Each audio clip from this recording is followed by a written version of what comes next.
Praise the Lord. இன்னைக்கு ஏசப்பா உங்களை பார்த்து சொல்ற வார்த்தை என்ன அப்படின்னா, கர்த்தர் சொல்லுகிறது என்னவென்றால், உன்னை நான் சிறுமைப்படுத்தினேன், இனி உன்னை சிறுமைப்படுத்தாதிருப்பேன். ஆமீன். நாம ஆண்டவரோட நடக்கும்போது அவர் நடத்துகிற பாதை ரொம்ப வித்தியாசமானதாக தான் இருக்கும். சில சமயம் அவரே நம்மளை சிறுமைக்கு நேராக நடத்துவார். நான் ரொம்ப சிறுமைப்பட்டு போயிட்டேன், எவ்வளவு மதிப்பு மரியாதையோடு இருந்தேன், ஆனால் இன்னைக்கு சிறுமையை நான் அனுபவிச்சுட்டு இருக்கேன்னு சொல்லி கலங்குற சூழ்நிலை சிலருடைய வாழ்க்கையில் வரும். நீங்கள் கூட அந்த மாதிரி சூழ்நிலையில் ஒரு வேளை இருக்கலாம். நீங்கள் வேலை செய்கிற இடத்துல, பிஸ்னஸ் செய்கிற இடத்துல, நீங்கள் வசிக்கிற இடத்துல எல்லாரும் என்ன ஒரு மாதிரி பார்க்குறாங்க. அந்த மாதிரி நிலைமையில் இருக்கீங்களா? ஆண்டவர் சொல்கிறாரு, உன்னை நான் சிறுமைப்படுத்தினேன், இனி சிறுமைப்படுத்தாதிருப்பேன். இவங்கெல்லாம் சேர்ந்து என்னை சிறுமைப்படுத்திட்டாங்களேன்னு நினைக்கிறீங்களா? அப்படி இல்லைங்க. நீங்கள் ஆண்டவருடைய பிள்ளைங்க தானே.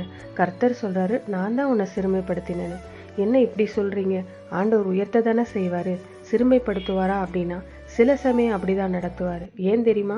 ஆண்டவர் சில காரியங்களை நமக்கு கற்றுக் கொடுக்கணுன்றதுக்காகவும், எல்லா சூழ்நிலையிலும் ஆண்டவரை மட்டும் நம்ம நம்பி இருக்கணுன்றதுக்காகவும் நம்மளை சிறுமைப்படுத்தி நடத்துவாராம். நீங்கள் சிறுமையை அனுபவிச்சுட்டு இருக்கீங்களா?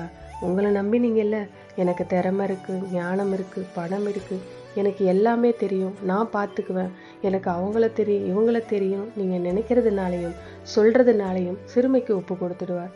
இப்போ ஆண்டவர் சொல்கிறாரு, இனி உன்னை சிறுமைப்படுத்த மாட்டேன், நீ எல்லாத்தையும் உணர்ந்துட்ட, அதனால் இனி உன்னை நான் சிறுமைப்படுத்த மாட்டேன் அப்படின்னு ஆண்டவர் சொல்கிறாரு. இதுவரை நீங்கள் சிறுமைப்பட்டு, வெட்கப்பட்டு, வேதனைப்பட்டு தலை குனிந்திருக்கலாம். இனி நான் சிறுமைப்படுத்த மாட்டேன் அப்படின்னா என்ன அர்த்தங்க? இனி உன்னை நான் உயர்த்துவேன், மேன்மைப்படுத்துவேன், இனி உன்னை நான் கனப்படுத்துவேன்னு ஆண்டவர் சொல்கிறாரு. அதனால் சில சமயம் ஆண்டவர் நம்மளை சிறுமைப்படுத்தின பாதையில் நடத்தினார் அப்படின்னா முடிவும் நன்மையாக தான் இருக்கும். அதனால் அந்த மாதிரி டைம்லலாம் சோர்ந்து போயிடாதீங்க. நாம் நம்ம இடத்துல சில காரியங்களை சரிபடுத்த வேண்டியிருக்கு. அதையெல்லாம் சரிபடுத்திட்டா இனி நான் உன்னை சிறுமைப்படுத்த மாட்டேன், அந்த வாக்குத்தத்தம் நிறைவேறும். இன்னைக்கு உங்களை அர்ப்பணித்து கொள்ளுங்க. கர்த்தர் நிச்சயமாக உங்களை மேன்மைப்படுத்தி ஆசீர்வதிப்பார். விசுவாசிங்க, விசுவாசத்தோடு வார்த்தையை அறிக்கையிடுங்க. ஆமீன். God bless you.